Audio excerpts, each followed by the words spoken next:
Hazırda Amerika Birləşmiş Ştatlarının New York şəhərində fəaliyyət göstərən sərgi salonlarından birindəyik və bugün burada dünyaca məşhur Azərbaycan əsilli fotoqraf Reza Diqqətinin sərgisi keçirilir. Sərgidə Azərbaycan həqiqətlərini dünyaya tanıdan fotojurnalistin ölkəmizdə lentə aldığı fotolarda nümayiş olunur. Qırılma xətlərində yaşamaq adlanan sərgi New York Universitetinin Fransız evi sərgi salonunda baş tutub.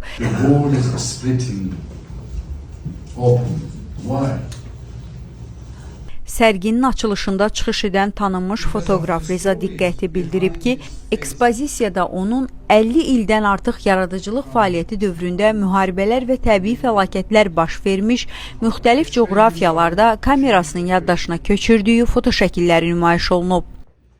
Everyone I have photographed has changed me.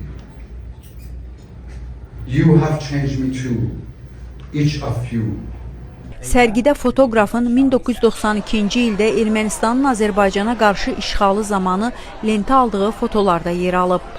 Bunlar arasında Xocalı soyqırımı qurbanlarından birinin üzündəki dərin kədər və göz yaşı ilə Ağdamda oğlunu axtaran ahıl atanın əks olunduğu "Oğlum haradadır" fotosu, eləcə də işğal dövründə ermənilər tərəfindən vəhşicə güllələnmiş Xurşudbani Natəvanın büstünün fotosu da yer alır.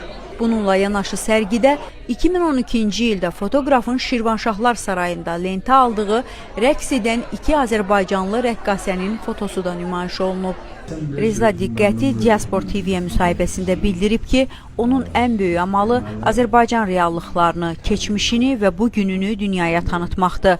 Rəssam sərgidə ziyarətçilərin diqqətini çəkən "Oğlum haradadır" fotosunun hekayəsindən də bəhs edib.